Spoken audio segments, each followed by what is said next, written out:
There are two types of TCG sellers, those that sift and those that sell the right way by listing everything. And today I'm going to go over why I list everything and some of the perks and benefits of it that go beyond just making money in the TCG space. And what I have here is these are actually two orders that came through over the past day. And both of these are rather substantial orders, and these are all bulk cards that 90% of the cards in these orders sold at my floor price. So these are cards that a lot of TCG player sellers or eBay sellers will either sift out or they will price at a substantial markup on eBay.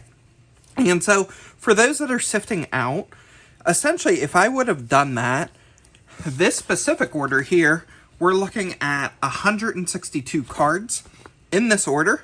And you can see, I'm kind of at the bottom here, only 3 of those were foil cards. The rest of these were all non-holo, either commons, uncommons, or non-holo rares.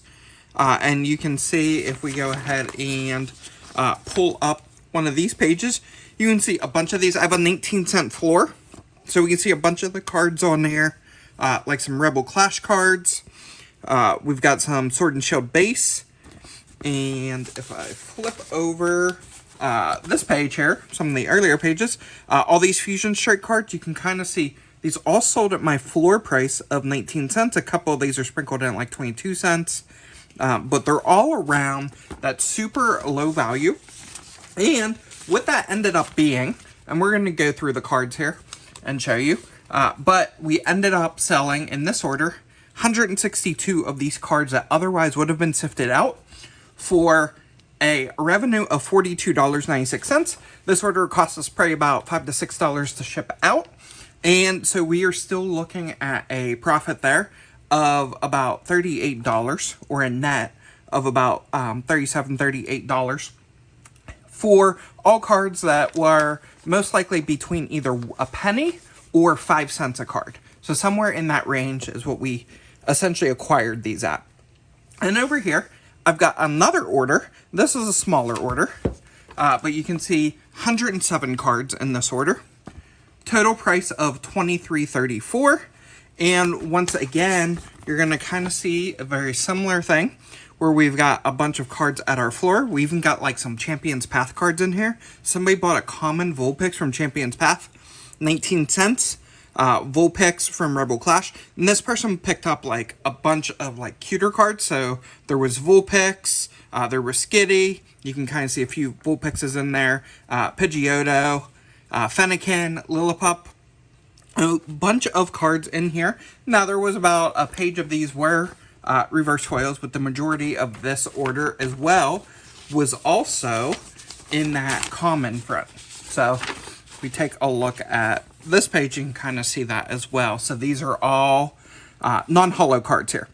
So before we go over the cards, I do want to talk about why do I list everything. And part of it is eventually, with enough time, every card will sell. But it goes beyond that. At heart, I am a collector first, a business second. And so what that means is I have binders, right? So I've got a binder here.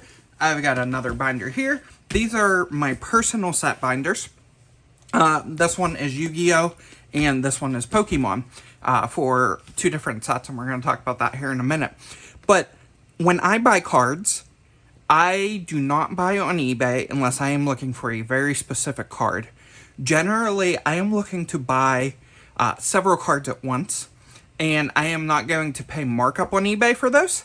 And I'm looking for a seller that has as many cards as possible so that I only have to pay shipping once, or I can get free shipping. This is a big reason why I buy things from Cool Stuff Inc., right? They have a vast variety of cards, and I may pay a little bit more per card than what like a market value is on that card. But I'm able to get them all in one package shipped from them. And that is the beauty of having a vast array of inventory. If all you have are hits or reverse holos and you don't have any of the commons, uncommons, and there are set collectors out there that are wanting to use your store to complete their set, they're not going to be able to. So if you're sifting, you're basically eliminating that customer base. You're basically shoving them out and saying, hey, I don't want to sell to you.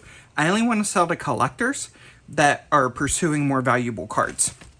So this is one of the reasons why I list everything, and I'm going to show you. This is my Spell Roller binder. So this is a Yu-Gi-Oh set, and this is a near complete set. This is the real popular Toon set that came out. This was one of the first couple Yu-Gi-Oh sets ever released. And there's a bunch of common cards in here. So obviously there's higher end cards here, like we've got the Blue Eyes Toon Dragon, we've got Axe of Despair, Black Pennant. But as we go through, we've got cards like Peacock, which is a common. We've got Amiibo, which is just a regular rare. We've got Horn of the Unicorn. All of these cards, if I wanted to buy these, I would essentially have to buy, if the seller was on eBay, I would have to pay a minimum of $2 a card, or whatever their floor is per card to get these. Or, and go on TCG Player, if somebody's listing all the cards, even though some of these cards, even though this is an older set, some of these cards may only be, 15 cents, 10 cents, 5 cents. The market value isn't up there.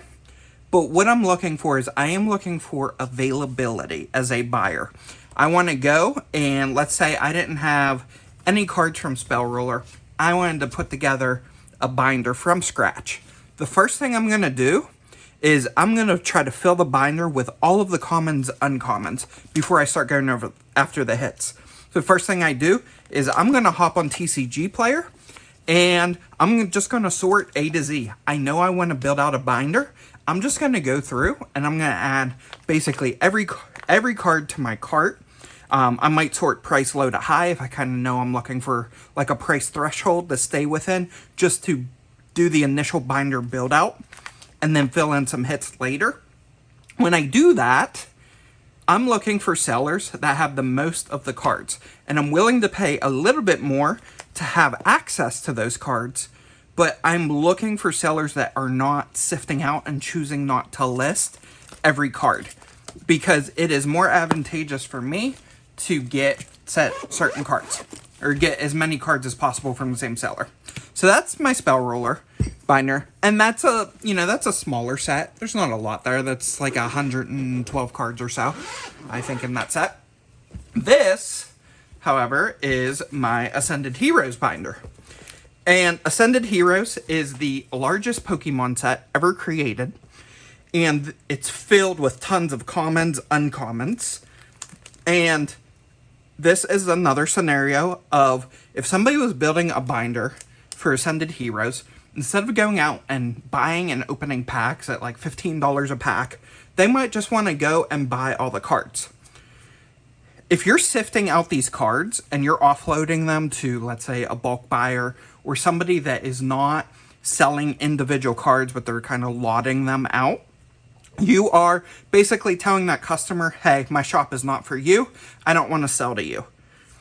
People that list everything, not only are they going to be getting those margins, they're going to be getting satisfied customers that come back again and again when they're building out sets.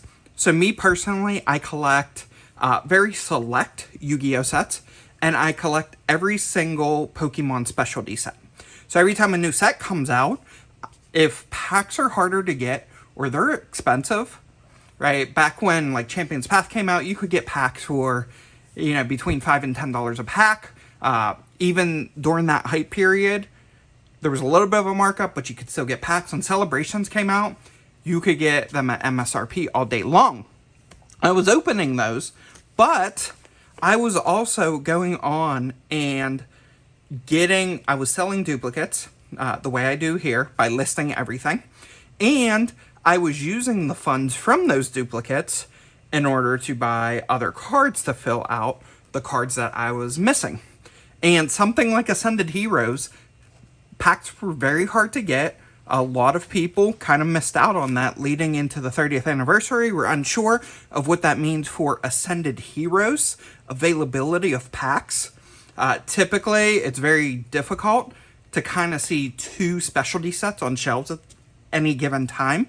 Usually you kind of see one or the other.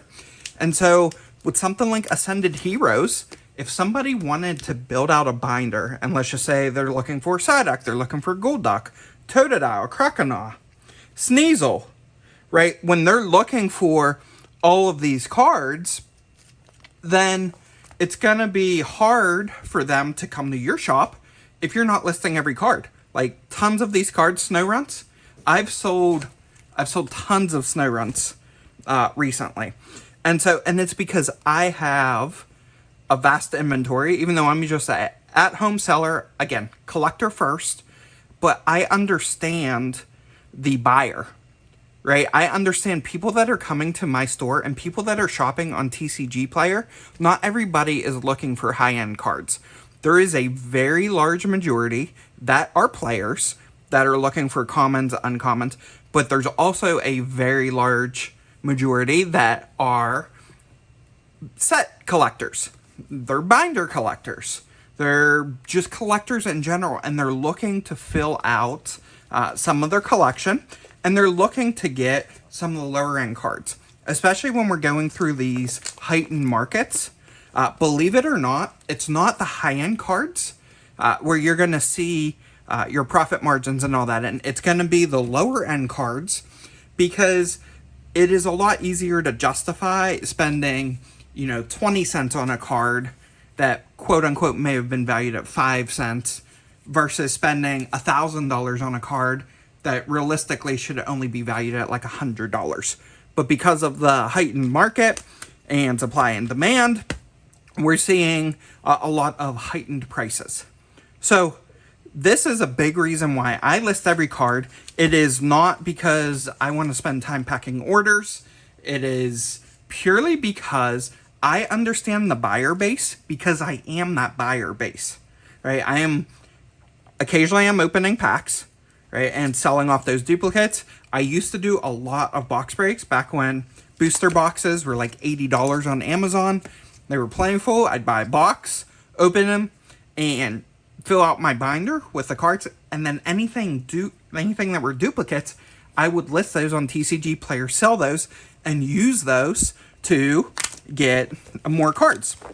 So, as an example for that, if we take a look at this order again, right? So, currently, we said what this order was $43 of revenue. Let's just say $37 profit after we ship this.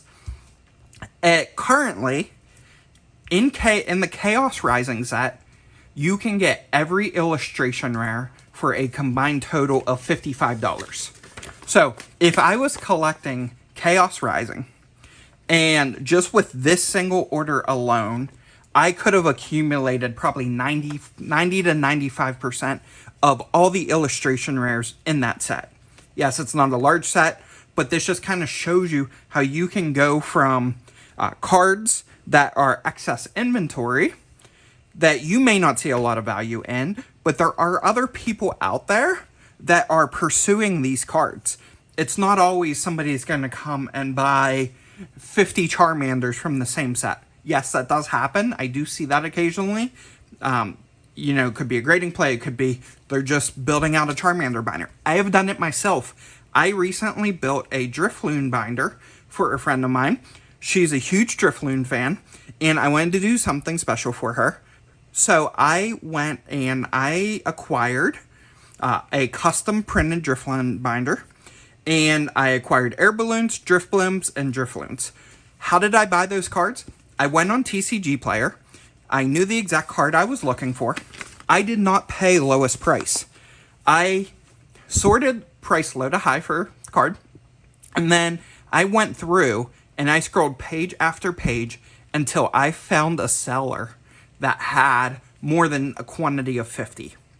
Ultimately, I ended up buying about 700 of those cards to build out that binder. In order to do that, I wasn't going to buy 5 from this seller, 3 from this seller, unless I absolutely had to. So I was willing to spend a markup per card in order to get a mass quantity from a given seller.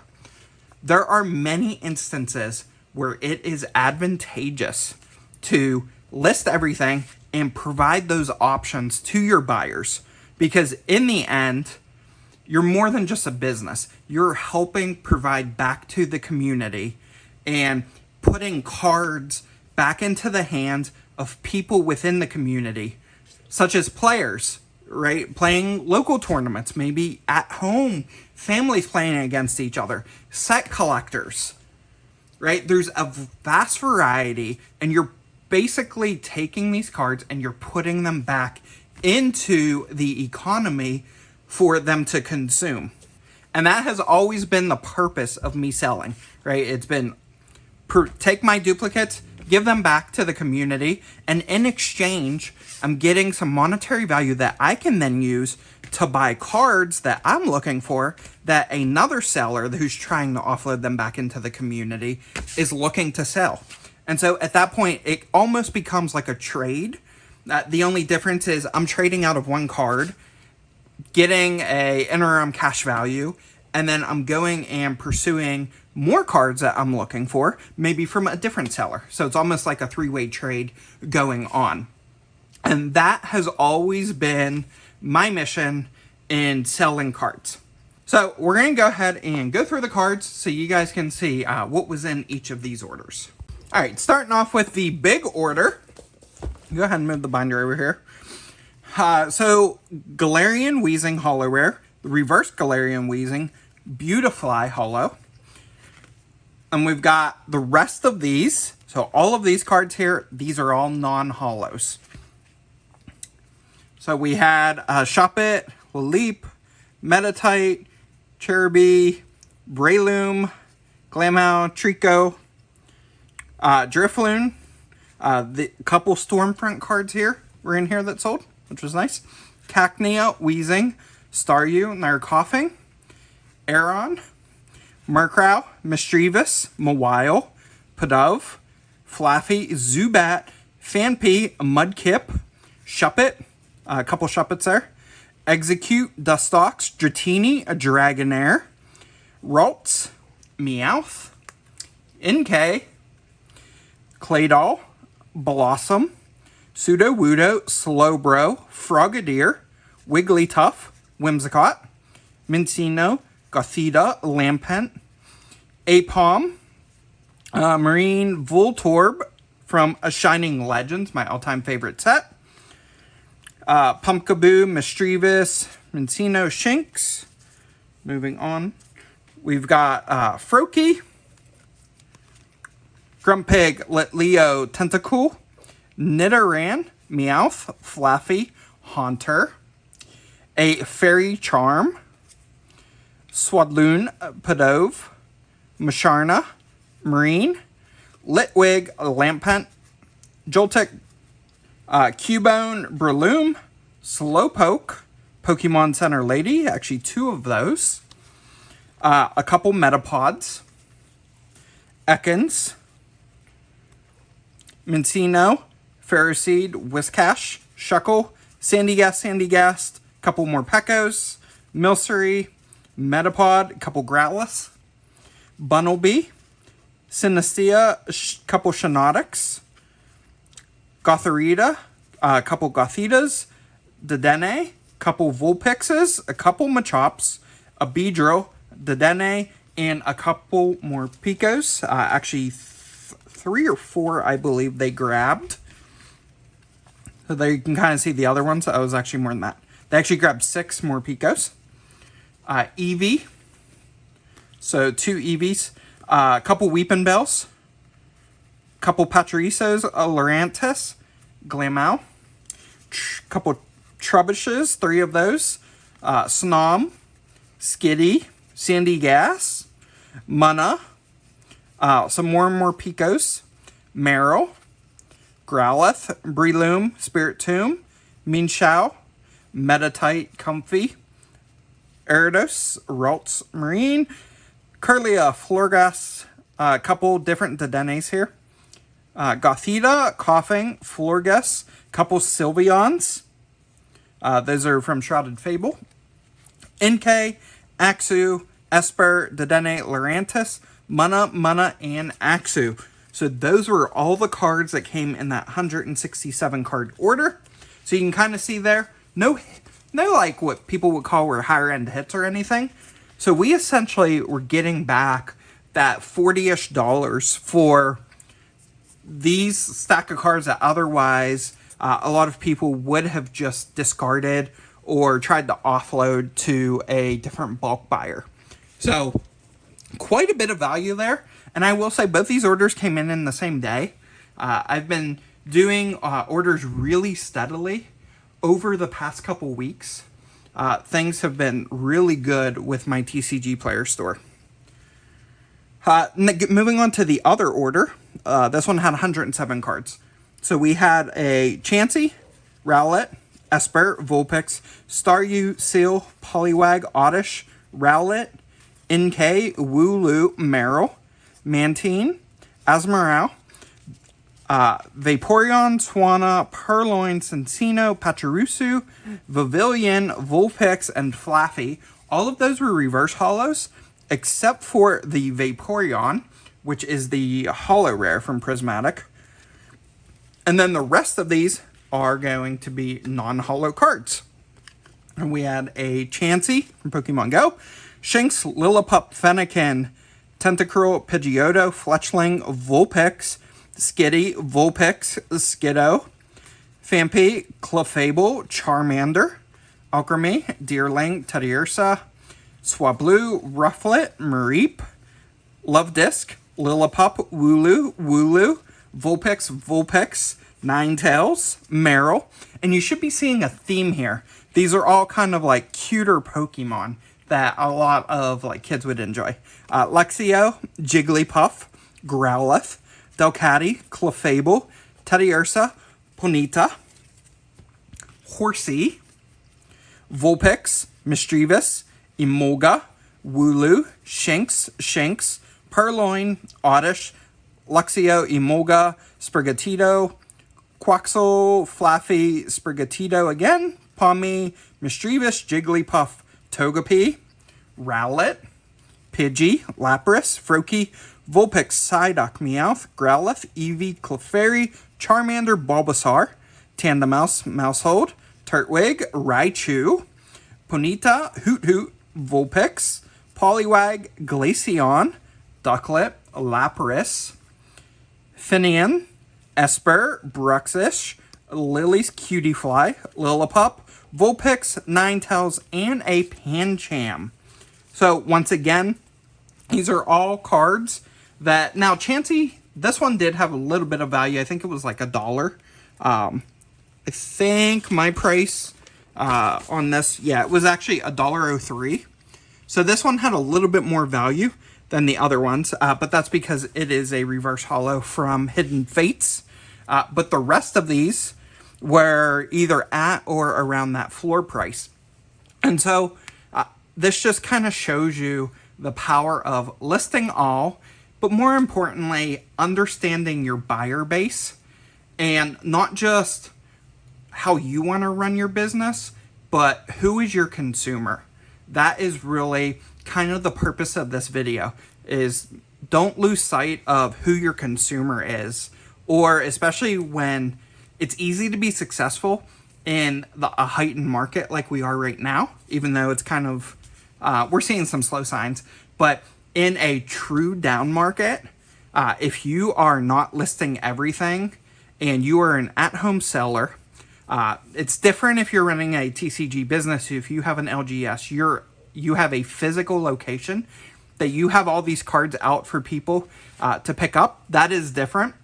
If you're purely an online seller and you are not listing everything, you're doing yourself a disservice by not listing all of your cards and providing back to the ecosystem.